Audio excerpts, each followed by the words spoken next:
Gang war के बाद Karkardooma court की सुरक्षा बढ़ाई गई। वकीलों का कहना बिना पास के नहीं मिलनी चाहिए एंट्री। आने जाने वाले लोगों की हो सघन चेकिंग।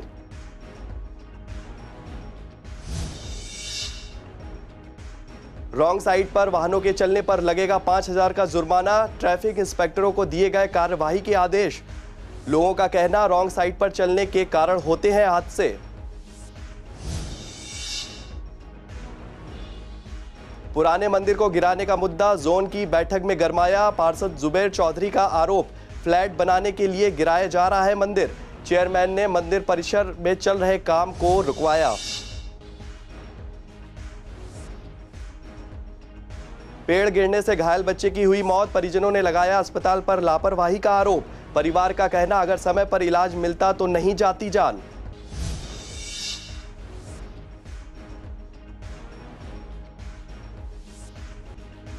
सड़क पर गड्ढों की वजह से राहगीरों का चलना मुश्किल। गड्ढों की वजह से आए दिन होते हैं एक्सीडेंट। लोगों का कहना शिकायत की कोई भी सुनवाई नहीं।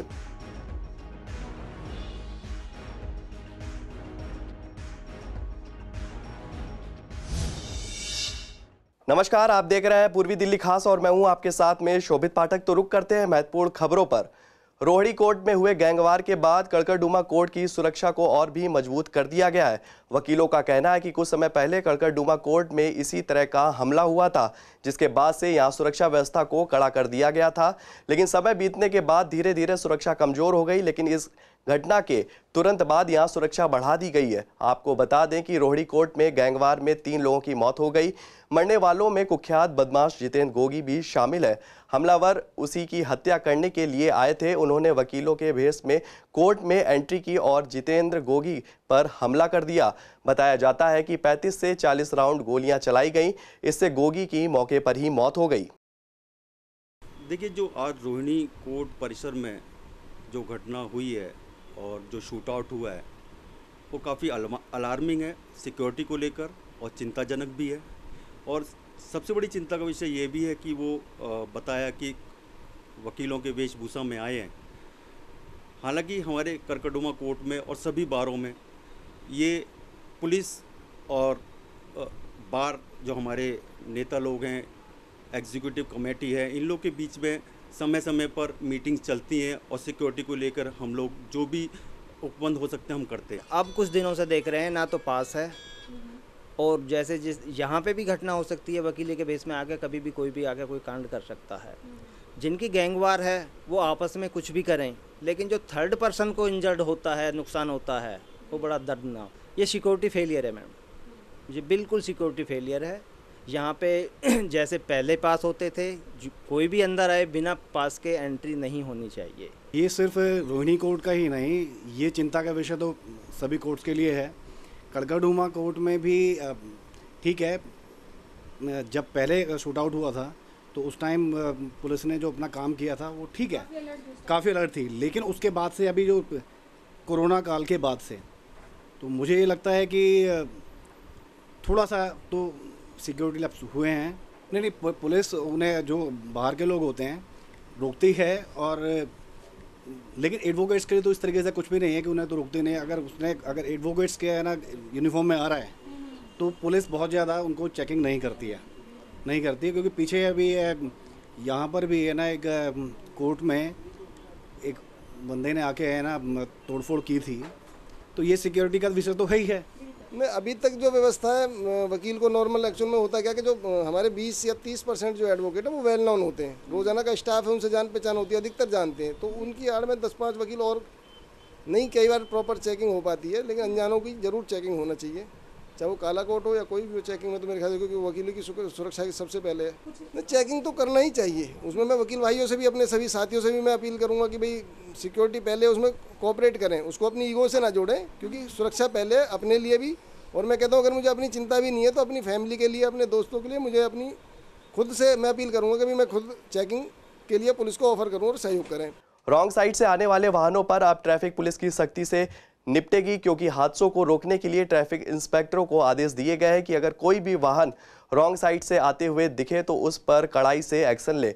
वहीं जब हमारी संवाददाता वंदना कश्यप ने लोगों से बातचीत की तो उन्होंने बताया कि आए दिन वाहनों को सड़क पर दाएं से बाएं या यू टर्न लेने के लिए लंबा चक्कर काटना पड़ता है। लोग इससे बचने के लिए रॉन्ग साइड पर आ जाते हैं। गलत दिशा से चलने के कारण आए दिन एक्सीडेंट की घटना भी बढ़ रही है। कभी कभी तो रॉन्ग साइड पर वाहनों के आने से घंटों के लिए जाम लग जाता है। वहीं जब हमारी संवाददाता सोनिया शर्मा ने कड़कड़डूमा के लोगों से बात की तो उन्होंने बताया कि रॉन्ग साइड पर आने जाने वाले वाहनों को पुलिस का डर नहीं है। गलत दिशा पर गाड़ियों के चलने का अब ट्रेंड बन चुका है। अगर किसी को मना करें तो वो व्यक्ति लड़ने पर आमादा हो जाता है। इस कड़ाई का कितना असर होगा ये कुछ दिनों बाद पता चलेगा। जल्दी इतनी है लोगों को, किसी तरह भी जल्दी पहुंचना, और जल्दी के कारण बहुत बड़ा एक्सीडेंट हो जाता है। पुलिस वाले खड़े हैं तब रॉन्ग साइड चलना दिया, यानी कि किसी भी तरह उन्होंने रॉन्ग साइड को अपना लिया है। तो इतने एक्सीडेंट होते हैं। इस चौक पे चल लीजिए, यहाँ पे लगातार मेरे ख्याल से हफ्ते में 3-4 एक्सीडेंट होते हैं और डेथ भी होती है। ये बहुत बड़ा दुर्भाग्य है। मैं यही आपके माध्यम से लोगों को बता दूँ कि लॉन्ग साइड ना चले। लोगों में डर पैदा हो जाता है, एकदम गाड़ी तेज चला के जाते हैं, लोग हाथ उनके कांप जाते हैं। वो बिल्कुल उनको तो ज़्यादा होता है। उनको तो जब बेचारे बच्चे चले, जो गर्ल्स है, जो महिलाएं चला रही स्कूटर जो सही चल रही है, तो उनको बड़ा खतरा हो जाता है। जो सही आते हैं उनको भी रिस्क है बड़ा, क्योंकि वो अपना सही आ रहे होते हैं और जो गलत आ रहे हैं वो उनको टक्कर मार देते हैं। तो बहुत रिस्की काम है, बहुत रिस्की काम है। तो इसमें हमारी तरफ से आप ना ऊपर लेवल तक ये बात चाहिए कि इस पर कंट्रोल करेंगे। इसमें ये नहीं कि खाली आपके स्कूटर वाले हैं, गाड़ी वाले पढ़े लिखे आदमी तक भी उनको क्या थक जाते हैं। कई बार 2 मिनट के लिए वो अपनी जान भी रिस्क में डाल रहे हैं और जान रिस्क में डाल रहे हैं। अगर जनता नहीं सुधरेगी तो अमाउंट बढ़ेगा।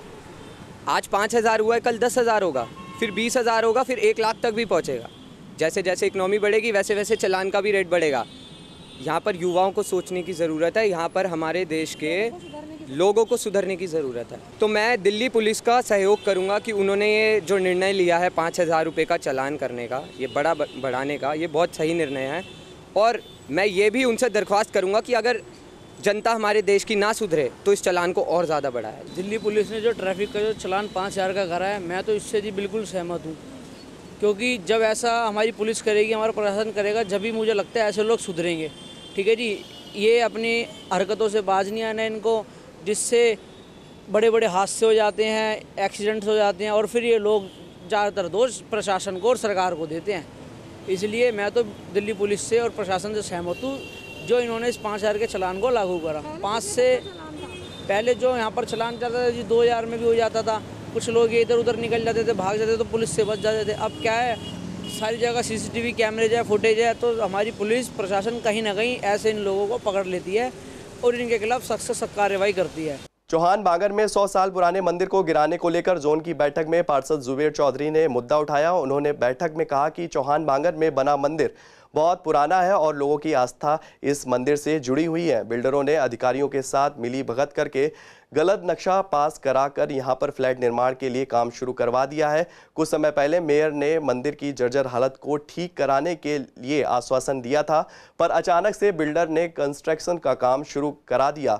वहीं जोन के अध्यक्ष प्रवेश शर्मा का कहना है कि मंदिर परिसर में फिलहाल अभी किसी भी तरह के काम को नहीं किया जाएगा। जो भी काम अभी तक बिल्डरों ने किया है उसको ध्वस्त किया जाएगा। वहीं मेयर श्याम सुंदर अग्रवाल का कहना है कि मंदिर को भव्य मंदिर बनाया जाए, इसके लिए हम प्रयास करेंगे। जिसने भी फ्लैट बनाने का नक्शा पास किया है उसके खिलाफ कार्रवाई की जाएगी। और दुर्भाग्य की बात है कि कल ऐसा काम शुरू हो गया और मैं तो जुबेर भाई को बड़ा धन्यवाद दूंगा कि इन्होंने सोच संज्ञान लिया, जोन की मीटिंग में भी उठाया और जो इन्होंने बात कही है कि जिसने भी इसका नक्शा पास किया है उसके खिलाफ कार्रवाई की जाएगी, उसके पेपर्स को चेक किया जाएगा। और जैसे इन्होंने बताया, मुझे लगता है इनकी बात में बिल्कुल सच्चाई है कि गलत ढंग से नक्शा पास हुआ है। आर्किटेक्ट ने गलत बयान दिया, गलत पेपर्स लगाए हैं। हम उस आर्किटेक्ट के खिलाफ भी कार्रवाई करेंगे और जो हम अधिकारी उनसे भी जवाब मांगा जाएगा कि क्या आपने ऐसा नक्शा क्यों पास किया। तभी मैंने बात की डीसी साहब से और जो भी हम उस पर इनिशिएटिव ले सकते थे हमने लिया। आज जब सदन में ये विषय आया कि काम चल रहा है तो सदन के चलते चलते ही उस काम को रोक दिया गया और हमने 3 उनसे कमिटमेंट की है कि काम रोक दिया है, तो उस काम को ध्वस्त करेंगे, गिराएंगे उसको। तीसरा, जो एजेंसी जिसने वो आर्किटेक्ट जिसने उसको पास कराया है, उसके खिलाफ एक्शन होगा। मेरे वार्ड के अंदर एक 100 साल पुराना, लगभग 100 साल पुराना एक मंदिर है, प्राचीन मंदिर है। कुछ भूमाफिया उस पर बार बार कब्जा करके उसको बेचना चाहते हैं। अभी उन्होंने 100 गज का एक स्कीम है एमसीडी की सरल, उसके अंदर उस नक्शे को 100 गज को उन्होंने पास करा लिया और उस पर काम करना शुरू कर दिया। बिल्डर उस पर बिल्डिंग बना रहा है। हमने शिकायत करी है कि पहली बात तो नक्शा पास हो कैसे गया, उसके अंदर 150 साल पुराना पीपल का पेड़ है, लोगों की आस्था उस पेड़ से जुड़ी हुई है। आप उस मंदिर को, आप वहाँ जब मकान बना दोगे, उसको बनाने वाला हिंदू, उसको बेचने वाला हिंदू, लेकिन उसमें रहने वाले जब आएंगे तो वो मुस्लिम समाज के लोग होंगे। 50 साल बाद ना मैं हूँगा ना मेयर साहब होंगे, और इस बात का सबूत देने के लिए कोई नहीं होगा कि ये मंदिर किसने बेचा था। हमने मेयर साहब से रिक्वेस्ट की है कि इसे तत्काल इसको रोका जाए। जिस आर्किटेक्ट ने इसका नक्शा पास करा है उसको ब्लैक लिस्ट किया जाए, जो अधिकारी इसमें शामिल हैं उनको दंडित किया जाए, और आगे के लिए कोई ऐसी स्कीम बनाई जाए, कानून बनाया जाए, ताकि आगे आने वाले टाइम में कोई भी इस तरह की हरकत ना कर पाए। दिल्ली की सड़कों की हालत किसी से छुपी नहीं है। हर सड़क की हालत बद से बदतर होती जा रही है। शाहदरा की सड़क का इन दिनों बुरा हाल है। सड़क पर सीवर का पानी भरा होने के कारण जगह जगह गड्ढे हो गए हैं। राहगीरों का कहना है कि पानी बढ़ने के कारण और गड्ढों की वजह से इस सड़क पर चलना मुश्किल हो गया है। आए दिन कोई ना कोई बाइक सवार गिर जाता है। स्थानीय लोगों का कहना है कि कई बार सड़क की मरम्मत को लेकर अधिकारियों और नेताओं को कहा गया, पर अभी तक कोई भी सुनवाई नहीं हुई है। केजरीवाल जी का पेरिस है, जो दिल्ली को पेरिस बनाने जा रहे हैं। बरसात में यह हाल है, लोगों के एक्सीडेंट हो रहे हैं, गिर रहे हैं, पर कोई इस पे पानी कौन सा है? बरसात का पानी तो नहीं है? पानी ये बरसात का ही है, और कोई नाला वाला टूट गया तो उसका पता नहीं। बाकी लोगों को इतनी तकलीफ है, ये नहीं कि थोड़ा बहुत मलबा डाल दें या कुछ कर दें जिससे हाँ, तो वो सब मिक्स ही है ना। इसका आम आदमी को थोड़ी पता है, वो तो इंजीनियर ही बता सकता है क्या कमी है क्या नहीं। पुलिस वाले चालान काटने के लिए खड़े रहते हैं, बाकी रोड का कोई हाल नहीं। ऑटो वाले पूरा जाम लगा के रखते हैं। ये रोड ऐसी टूटी रहती है, हर बारिश में यही हाल है। बस ये बीजेपी वाले, आप वालों को, आप वाले बीजेपी वालों को कहते रहेंगे। ये जब भी बारिश होती है तो महीने से महीना क्या सालों से जब ठीक करा देते हैं दोबारा खराब हो जाती है। हर बार ठीक होती है सड़क, लेकिन उसके बाद ये फिर से ख़राब हो जाती है। इसका रीज़न ये है कि यहाँ पे जितना भी मार्जिन यूज़ होते हैं ना, सारा लोकल मार्जिन यूज़ होता है। हर बार ठीक कराती है सरकार, हर बार कॉन्ट्रैक्टर यहाँ पे ख़राब माल लगाते हैं, फिर ख़राब हो जाता है। लोगों को बहुत परेशानी हो रही है मैडम। ये सुबह से शाम तक यहाँ पर कम से कम 10-15 लोग गिर जाते हैं और चोट खाते हैं डेली, और हम अपने पास से इस रोड को ठीक करा कर थक गए हैं। सारे दुकानदारों को, सारे आने जाने वालों को बहुत परेशानी हो रही है। करीब 2 महीने हो गए हमें देखते देखते। वैसे तो 6 महीने से ये सड़क टूट रही है, लेकिन 2 महीने पहले एक बार बनी थी, सड़क नहीं बनी थी, लेकिन पाइप का सीवेज ठीक करवाया था। सारा बस का फ्री है, पानी फ्री है, गड्ढे फ्री हैं। अच्छा। हाँ जी, बहुत दिक्कत होती है मैडम, बहुत ज़्यादा दिक्कत होती है। सवारी पलट जाती है, रिक्शा पलट जाता है, इतनी दिक्कतें होती है, बहुत ज़्यादा दिक्कत होती है। मधु विहार में चलते ऑटो पर पेड़ गिरने से 5 साल के बच्चे की मौत हो गई है। पेड़ गिरने से उसके माता पिता भी गंभीर रूप से घायल हो गए।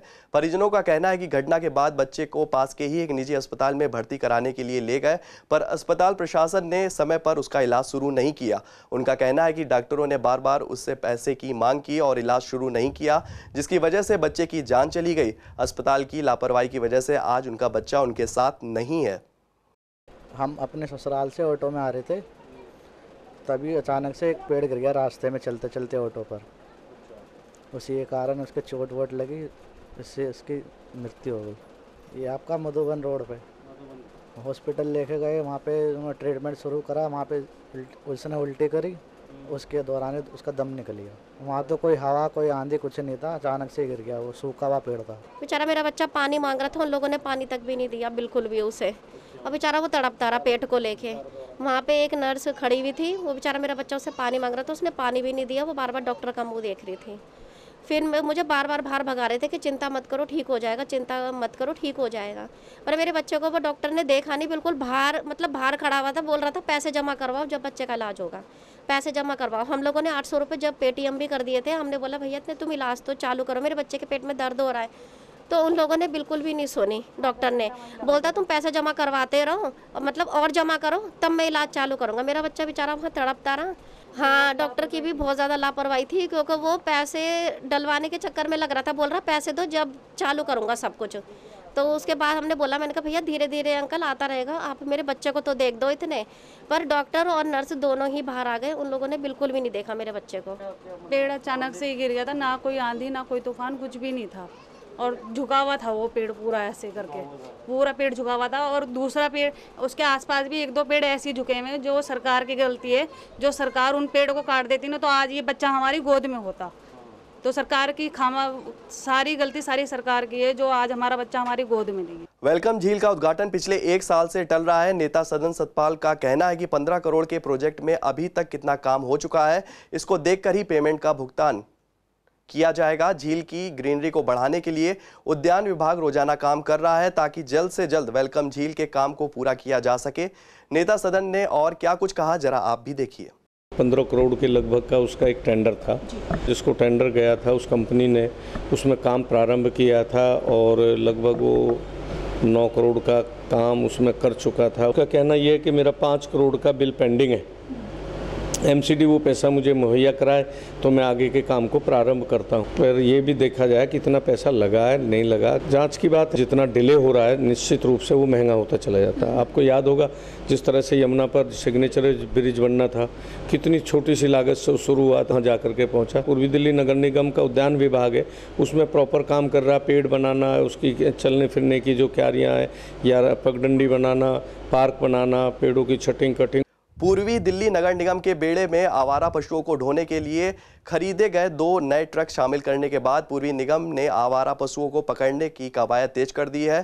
प्राप्त आंकड़ों के अनुसार बीते 3 दिनों में शाहदरा दक्षिण और उत्तरी क्षेत्र के विभिन्न इलाकों में 30 आवारा पशुओं को पकड़ा गया है, जिन्हें सुनहेड़ा नजफगढ़ स्थित डाबर हरे कृष्णा गौशाला में भेजा गया है। नगर निगम में पशु चिकित्सा विभाग के निदेशक डॉक्टर मूलचंद ने बताया कि पूर्वी निगम द्वारा हाल ही में आवारा पशुओं को ढोने के लिए खरीदे गए ट्रक में से 6 से 7 पशुओं को पकड़ने की क्षमता है। वहीं निगम के पास मौजूद पुरानी गाड़ी में केवल 2 से 3 पशुओं को पकड़ने की क्षमता थी। उन्होंने कहा कि अब शाहदरा उत्तरी और दक्षिणी क्षेत्र में पशुओं को ढोने के लिए 2 वाहन है, जिससे आवारा पशुओं को ज्यादा संख्या में पकड़ा जा रहा है। वाहनों के लिए प्रदूषण प्रमाण पत्र पर सख्ती के बाद लोगों की संख्या में दिन ब दिन बढ़ोतरी हो रही है।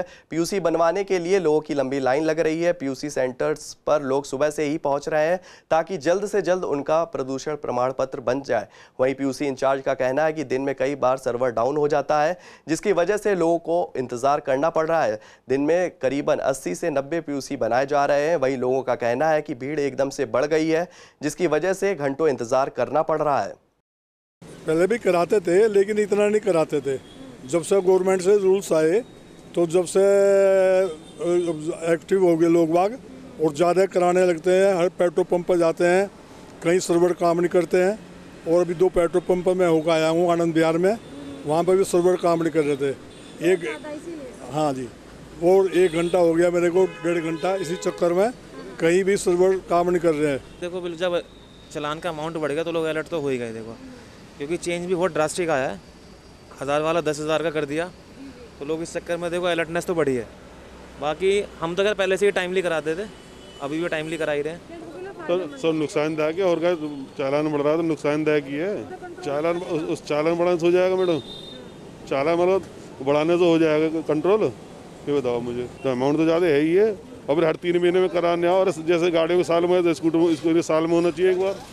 नहीं, गाड़ी कंटिन्यू लोग तो बढ़े हैं पहले से, कोई फ़र्क तो पड़ता ही है। अगर चलाना पड़ता है तो कस्टमर तो बढ़ ही रहा है, लेकिन 70-80 बोल रहे होते रहे पहले। अब मैंने 100 के करीब हो रहे हैं, 100 भी हो रहे हैं, 110 भी। जैसे कल गाड़ी 110 हुई है हमारी, कल 110 हुई है। अब डेली के 80 का 70-80 का एवरेज था, बढ़ गई 20-30 गाड़ी बढ़ चुकी है पहले से।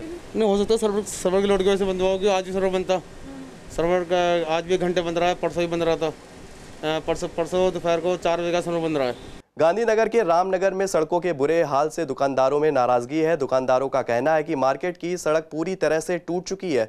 सड़क टूटने से बारिश के बाद जल भराव हो जाता है। टूटी सड़कों पर आए दिन कोई ना कोई गिरता रहता है। मार्केट की सड़कों पर सुबह से ही जाम की स्थिति बनी रहती है। उनका कहना है कि कई बार विधायक व पार्षद को शिकायत भी कर चुके हैं, लेकिन अभी तक परेशानी खत्म नहीं हुई है। कई बार कंप्लेंट कर चुके हैं हम इसके अंदर। यहाँ पे हम जाते हैं, जिसके पास जाते हैं वो कहते हैं, पहली बात तो कभी कहते हैं फंड्स नहीं है, कभी कहते हैं मेरा एरिया नहीं लगता। इससे इतनी ज़्यादा परेशानी हो चुकी है, कितने ही रिक्शे वाले यहाँ से रिक्शे पलट जाते हैं यहाँ पर आते आते। तो जाना नर्क हुआ हुआ है यहाँ पे। हम रहते ही नहीं कि दिल्ली में रह रहे हैं कहीं पर, ऐसा लग रहा है किसी गाँव की गली लग रही है ये जाके। यहाँ पर कोई आए नहीं ठीक कराने आज तक यहाँ पर। हमारे पास फंड नहीं है, हमारे पास ये मतलब कुछ भी नहीं उनके पास, कोई देखने को राजी नहीं है। अनिल भाई के पास 2 बार जाके आ गए, श्याम सिंह के पास 10 बार जाके आ गए हम लोग, कोई मतलब किसी तक कोई सुनवाई नहीं है। सामने चैरिटेबल है, मेन रोड है, ये सारी रोड लगती है, सारी मार्केट रोड है, ये कोई सुनवाई नहीं है। फिर भी ये कम से कम 4 या 5 रिक्शा माल समेत यहाँ पर रोज गिरते हैं और बेचारे को गरीब आदमी को बहुत चोट लगती है और किसी प्रकार की कोई सुनवाई नहीं। जैसे भाई ने बोला श्याम सुंदर जी को, वाजपेयी जी को, सबको बता दिया गया है, कोई ये मानने को तैयार नहीं है कि इसका एरिया है। वो बोलते हैं उधर का है, वो बोलते हैं उधर का। हमारे को तो आज तक समझ में नहीं आई ये एरिया है किसका। ये सड़कें इस पीछे 15 साल से नहीं बनी, 15 साल हो गए सड़क को कहते कहते थक गए। वो नेता कहता मेरा एरिया नहीं है, वो नेता कहता मेरा एरिया नहीं है। यहाँ गड्ढे हो रहे हैं, रिक्शे पलट जाता है, पेटी वाला आता है, चोटें लग जाती हैं। इतनी परेशानी हो गई, कोई सुन के राजी नहीं, सड़क बना के कोई राजी नहीं है। पानी जमा हो जाता है, ये आपके सामने पानी देखो कितना कब जमा हुआ है इकट्ठा। मच्छर, मलेरिया, डेंगू बीमारियां वैसे फैली हुई हैं यहाँ पर। कोई ठीक नहीं कराने आता। वो कहता मेरा एरिया नहीं है, वो कहता मेरा एरिया नहीं। समाज कल्याण मंत्री राजेंद्र पाल गौतम ने ताहिरपुर गांव में 2 पार्कों का नाम बाबा साहब डॉक्टर भीमराव अंबेडकर एवं शहीद भगत सिंह के नाम से उद्घाटन किया। इस अवसर पर मंत्री राजेंद्र पाल गौतम ने कहा कि ताहिरपुर गांव के निवासियों के कहने पर अहिल्याबाई होलकर द्वार और डॉक्टर BR अंबेडकर द्वार का निर्माण कराया गया, जो बनकर तैयार हो गए हैं। PWD के विभाग के नाले का निर्माण कार्य चल रहा है, कुएं का निर्माण करवाया और गांव की गलियों के निर्माण का बजट भी दे दिया गया है, वो भी जल्द ही बनेंगी। जिन पार्कों का नामकरण किया गया है उनको सुंदर बनाने और अच्छा करने की दिशा में आगे भी प्रयास किया जाता रहेगा। फिलहाल पूर्वी दिल्ली खास में मेरे साथ इतना ही। आगे की खबरों के लिए बने रहिए CCN के साथ। नमस्कार।